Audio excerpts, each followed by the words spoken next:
Jane Eyre by Charlotte Bronte. Chapter 2. I resisted all the way, a new thing for me, and a circumstance which greatly strengthened the bad opinion Bessie and Miss Abbot were disposed to entertain of me. The fact is, I was a trifle beside myself, or rather out of myself, as the French would say. I was conscious that a moment's mutiny had already rendered me liable to strange penalties, and like any other rebel slave, I felt resolved in my desperation to go to all lengths. "Hold her arms, Miss Abbot, she's like a mad cat." For shame," cried the lady's maid. "What shocking conduct, Miss Eyre, to strike a young gentleman, your benefactress's son, your young master." "Master? How is he my master? Am I a servant?" "No, you're less than a servant, for you do nothing for your keep. There, sit down. Think over your wickedness." They'd got me by this time into the apartment indicated by Mrs. Reed, and had thrust me upon a stool. My impulse was to rise from it like a spring. Their two pair of hands arrested me instantly. "If you don't sit still, you must be tied down," said Bessie. "Miss Abbot, lend me your garters. She would break mine directly." Miss Abbot turned to divest a stout leg of the necessary ligature. This preparation for bonds, and the additional ignominy it inferred, took a little of the excitement out of me. "Don't take them off," I cried. "I will not stir." In guarantee whereof, I attached myself to the seat by my hands. "Mind you don't," said Bessie. When she'd ascertained that I really was subsiding, she loosened her hold of me. Then she and Miss Abbot stood with folded arms, looking darkly and doubtfully on my face, as incredulous of my sanity. "She never did so before," at last said Bessie, turning to the Abigail. "But it was always in her," was the reply. "I've told Mrs. often of my opinion about the child, and Mrs. agreed with me. She's an underhand little thing. I never saw a girl of her age with so much cover." Bessie answered not, but ere long, addressing me, she said, "You ought to be aware, miss, that you're under obligations to Mrs. Reed. She keeps you. If she were to turn you off, you'd have to go to the poorhouse." I had nothing to say to these words. They were not new to me. My very first recollection of existence included hints of the same kind. This reproach of my dependence had become a vague sing-song in my ear, very painful and crushing, but only half intelligible. Miss Abbot joined in.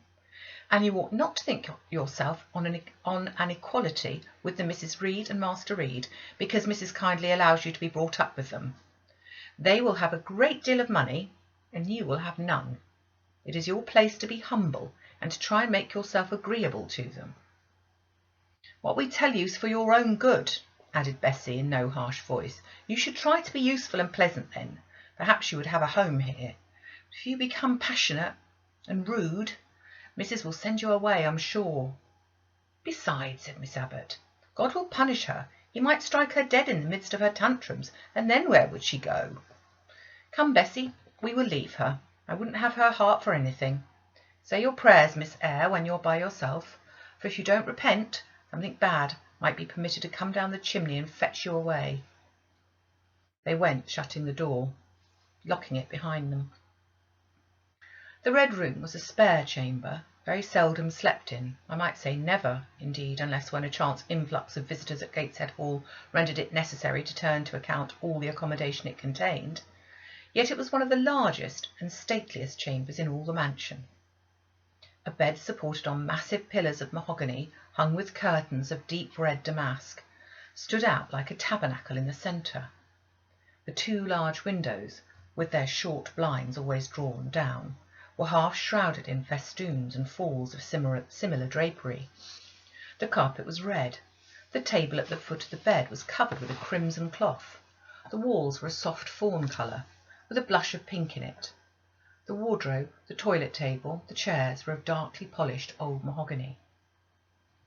Out of these deep surrounding shades rose high and glared white the piled-up mattresses and pillows of the bed, spread with a snowy Marseille counterpane. Scarcely less prominent was an ample cushioned easy-chair near the head of the bed, also white, with a footstool before it, and looking, as I thought, like a pale throne. This room was chill because it seldom had a fire. It was silent because remote from the nursery and kitchens. solemn because it was known to be seldom entered.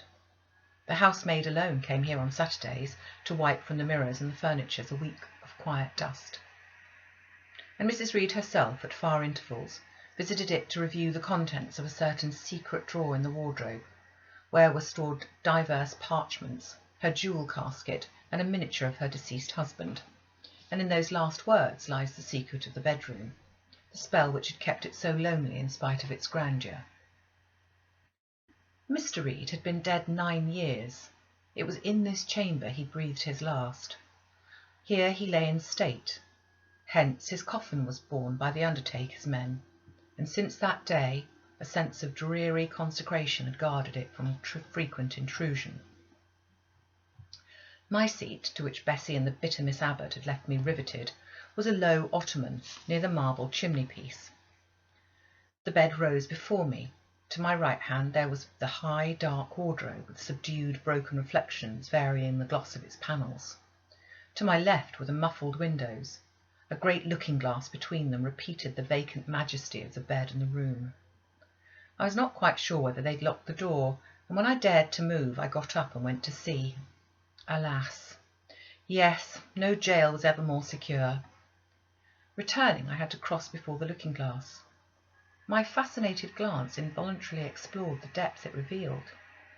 All looked colder and darker in that visionary hollow than in reality, and the strange little figure there, gazing at me, with a white face and arms specking the gloom, and glittering eyes of fear moving where all else was still, had the effect of a real spirit. I thought it like one of the tiny phantoms, half fairy, half imp, Bessie's evening stories represented as coming out of the lone ferny dells in moors and appearing before the eyes of belated travellers. I returned to my stool. Superstition was with me at that moment, but it was not yet the hour for complete victory. The mood of the revolted slave was still bracing. I had to stem a rapid rush of retrospective thought before I quailed to the dismal present. All John Reed's violent tyrannies, all his sister's proud indifference, all his mother's aversion, all the servant's partiality turned up in my disturbed mind like a dark deposit in a turbid well.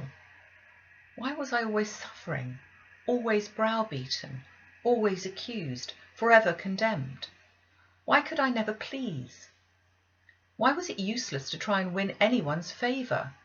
Eliza, who was headstrong and selfish, was respected.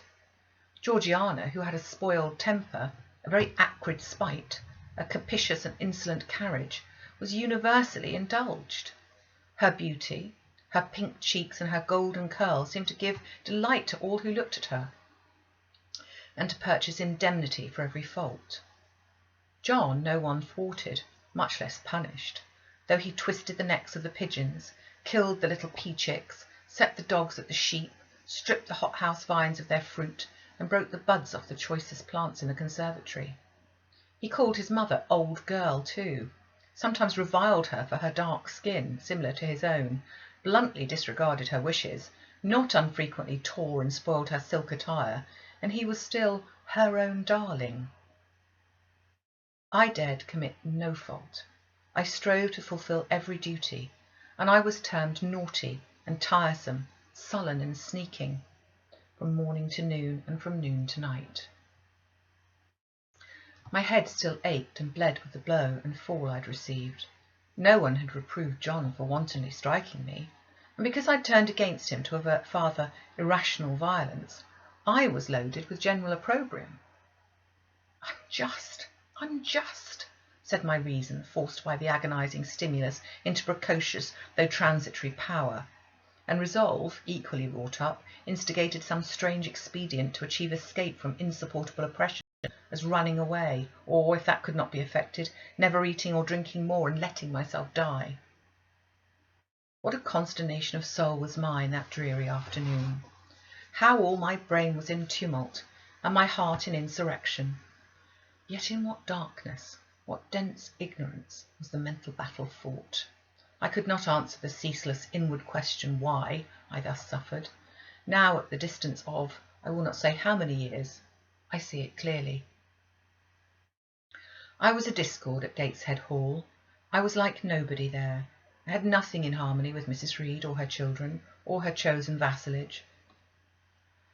If they did not love me, in fact, as little did I love them, they were not bound to regard with affection a thing that could not sympathise with one amongst them, a heterogeneous thing, opposed to them in temperament, in capacity, in propensities, a useless thing, incapable of serving their interest or adding to their pleasure, a notorious cherishing a noxious thing, cherishing the germs of indignation and their treatment of contempt of their judgment. I know that had I been a sanguine, brilliant, careless, exacting, handsome, romping child, though equally dependent and friendless, Mrs. Reed would have endured my presence more complacently.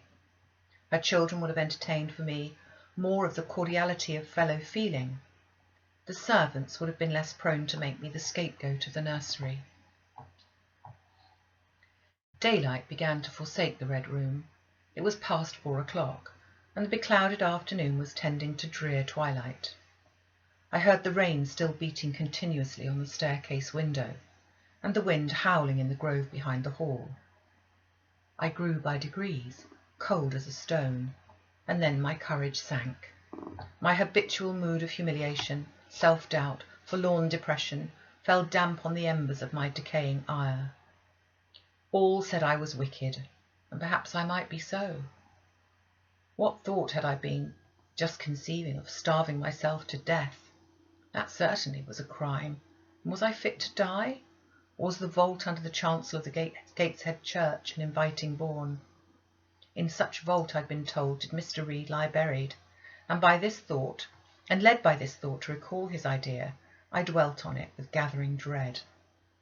I could not remember him, but I knew that he was my own uncle, my mother's brother, that he had taken me when a parentless infant to his house, and that in his last moments he had required a promise of Mrs. Reed that she would rear and maintain me as one of her own children. Mrs. Reed probably considered she had kept that promise, and so she had, I dare say, as well as her nature would permit her. But how could she really like an interloper not of her race, and unconnected with her after her husband's death by any tie? It must have been a most irksome thing to find herself bound by a hard-wrung pledge to stand in the stead of a parent to a strange child she could not love, and to see an uncongenial alien permanently intruded on her own family group. A singular notion dawned upon me. I doubted not, never doubted, that if Mr. Reed had been alive, he would have treated me kindly. And now, as I sat looking at the white bed and overshadowed walls, occasionally also turning a fascinated eye towards the dimly gleaming mirror, I began to recall what I'd heard of dead men, troubled in their graves by the violation of their last wishes, revisiting the earth to punish the perjured and avenge the oppressed. And I thought Mr. Reed's spirit, harassed by the wrongs of his sister's child, might quit its abode, whether in the church vault or in the unknown world of the departed, and rise before me in this chamber.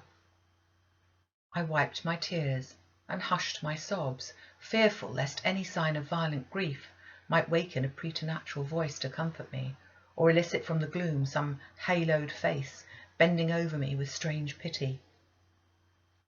This idea, consolatory in theory, I felt would be terrible if realised. With all my might I endeavoured to stifle it. I endeavoured to be firm. Shaking my hair from my eyes, I lifted my head and tried to look boldly around the dark room. At this moment a light gleamed on the wall. Was it, I asked myself, a ray from the moon penetrating some aperture in the blind? No, moonlight was still, and this stirred. While I gazed, it glided up to the ceiling and quivered over my head. I can now conjecture readily that this streak of light was in all likelihood a gleam from a lantern carried by someone across the lawn. But then, prepared as my mind was for horror, shaken as my nerves were by agitation, I thought the swift darting beam was a herald of some coming vision from another world. My heart beat thick, my head grew hot, a sound filled my ears which I deemed the rushing of wings. Something seemed near me. I was oppressed, suffocated. Endurance broke down. I rushed to the door and shook the lock in desperate effort. Steps came running along the outer passage. The key turned. Bessie and Abbot entered. "Miss Eyre, are you ill?" said Bessie. "What a dreadful noise! It went right through me," exclaimed Abbot. "Take me out! Let me go into the nursery!" was my cry. "What for? Are you hurt? Have you seen something again?" demanded Bessie. "Oh, I saw a light, and I thought a ghost would come." I'd now got hold of Bessie's hand, and she did not snatch it from me. "She screamed out on purpose," declared Abbot, in some disgust. "And what a scream! If she'd been in great pain one would have excused it, but she only wanted to bring us all here. I know her naughty tricks."